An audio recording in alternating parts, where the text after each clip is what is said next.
तो हेलो दोस्तों, कैसे हैं आप लोग। मेरा नाम है निशांत और स्वागत है आपका मेरे यूट्यूब चैनल ग्रेस इन ज्ञान वर्ल्ड में। आज हम जो कहानी आपको सुनाने जा रहे हैं वो हर तरह से आपको सोचने पर मजबूर कर देगी कि दुनिया में कितने तेज और शातिर दिमाग के लोग रहते हैं और क्या कोई अकेला व्यक्ति इतना तेज दिमाग लगा सकता है कि वह एक बहुत बड़े घोटाले को अंजाम दे सके। आज की कहानी कैमलॉट लॉटरी फ्रॉड की है, जो इंग्लैंड का सबसे चर्चित और सबसे बड़ा लॉटरी घोटाला माना गया। घोटाला करने की जो अजीब और गरीब तरीका उस व्यक्ति ने अपनाया जिसने लॉटरी कंपनी के साथ साथ पूरे इंग्लैंड शहर को हिलाकर रख दिया। इस घोटाले के पीछे जो शख्स था उसका नाम था एडवर्ड पुटमैन। कृपया अगर आप चैनल पर नए हों तो बेल आइकन दबा दें ताकि हमारी नई वीडियो आप तक नियमित मिलती रहे। तो आइए शुरू करते हैं आज की कहानी, जो कि इंग्लैंड शहर से ताल्लुक़ रखती है। इंग्लैंड की नेशनल लॉटरी का संचालन कैमलॉट ग्रुप द्वारा किया जाता था। यह कंपनी 1994 से लॉटरी प्रबंधन का कार्य कर रही थी।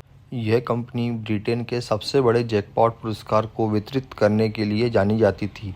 हालांकि सन 2009 में ब्रिटेन के इतिहास का सबसे बड़ा लॉटरी घोटाला सामने आया, जब एडवर्ड पुटमैन नाम का एक व्यक्ति, जिसने 2.5 मिलियन पाउंड, जिसकी कीमत भारतीय रुपयों में करीब 25 करोड़ रुपए होती है, की लॉटरी जैकपॉट जीतने का दावा किया। लेकिन बाद में जब जांच की गई तो पता चला कि उसने यह लॉटरी धोखाधड़ी और जालसाजी से जीती। एडवर्ड द्वारा किए गए इस घोटाले ने पूरे इंग्लैंड सहित पूरे ब्रिटेन के लॉटरी सिस्टम की सुरक्षा पर गंभीर सवाल खड़े कर दिए और दिखाया कि कैसे एक अंदरूनी व्यक्ति की मदद से कोई भी नकली टिकट बनाकर करोड़ों का इनाम जीत सकता है। तो आपको बताते हैं कि कैसे हुआ यह घोटाला। इस फ्रॉड की साजिश के दो मुख्य किरदार हैं, एडवर्ड पुटमैन और गाइल निब्स नामक दो व्यक्तियों ने मिलकर यह एकदम नामुमकिन दिखने वाली साजिश रची और इसे अंजाम दिया। बात करें एडवर्ड पुटमैन की तो वह पहले से ही अपराधी था और धोखाधड़ी के मामले में पहले भी जेल जा चुका था। दूसरी ओर बात करें गाइल निब्स, कैमलॉट ग्रुप जो कि लॉटरी कंपनी थी में काम करता था और उसे लॉटरी कंपनी में काम करने के कारण उस लॉटरी सिस्टम की बारीक से बारीक जानकारी मालूम थी। गाइल्स को यह पता था कि जब कोई लॉटरी विजेता अपना टिकट क्लेम नहीं करता है तो उस नंबर को कंपनी डाटा में दर्ज कर लेती थी। बस इसी छोटी सी जानकारी का इस्तेमाल करके गाइल निब्स ने अपने अपराध को अंजाम देने के लिए इस्तेमाल किया। ऐसा करने के लिए गाइल निब्स ने चोरी से कैमलॉट ग्रुप के लॉटरी विजेता के डेटा से विजेता टिकट नंबर निकाला और साथ ही यह जानकारी एडवर्ड पुटमैन को दे दी। कैमलॉट ग्रुप लॉटरी विजेता का टिकट नंबर मिलने के बाद दोनों ने मिलकर नकली टिकट बनाने की आगे की प्लानिंग शुरू की। सबसे पहले एडवर्ड पुटमैन ने लॉटरी टिकट की एक कॉपी तैयार की, लेकिन असली टिकट की गुणवत्ता को मैच कर पाना बहुत मुश्किल था, क्योंकि असली टिकट पर छापी जानकारी और बारकोड की हूबहू नकल करना कठिन था। इसके बावजूद उसने ये नकली टिकट लॉटरी अधिकारियों के सामने प्रस्तुत की और एक बार तो लॉटरी अधिकारियों की आंखें भी धोखा खा गईं। कैमलॉट ग्रुप की लॉटरी टिकट चेकिंग प्रणाली में एक तकनीकी खामी थी। लॉटरी कार्यालय के अधिकारियों ने टिकट की सतही जांच की और उसे असली मान लिया। चूँकि गाइल निब्स अंदरूनी आदमी था, उसने अपने प्रभाव का इस्तेमाल करके टिकट को मंजूरी दिलवा दी। एडवर्ड पुटमैन को 2.5 मिलियन करीब भारतीय रुपयों में 25 करोड़ रुपए की इनामी राशि दे दी गई।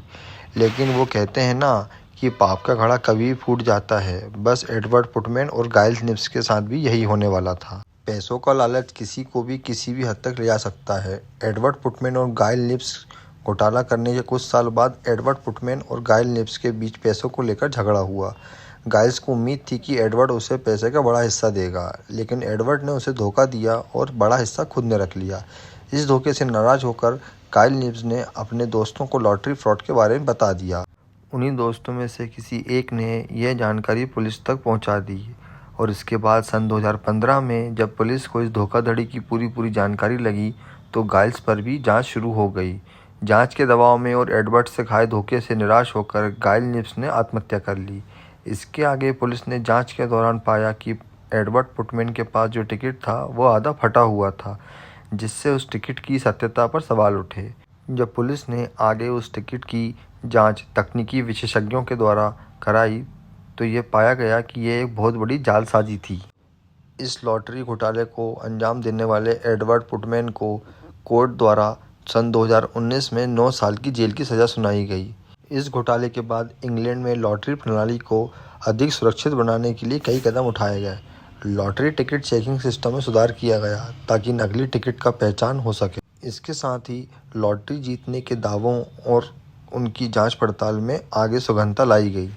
इसके साथ साथ लॉटरी कंपनी में काम करने वाले कर्मचारियों पर भी सख्त निगरानी रखी जाने लगी। इसके साथ ही कैमलॉट ग्रुप के ऊपर 3 मिलियन यूरो का जुर्माना लगाया गया क्योंकि उनकी सुरक्षा प्रणाली कमज़ोर पाई गई थी।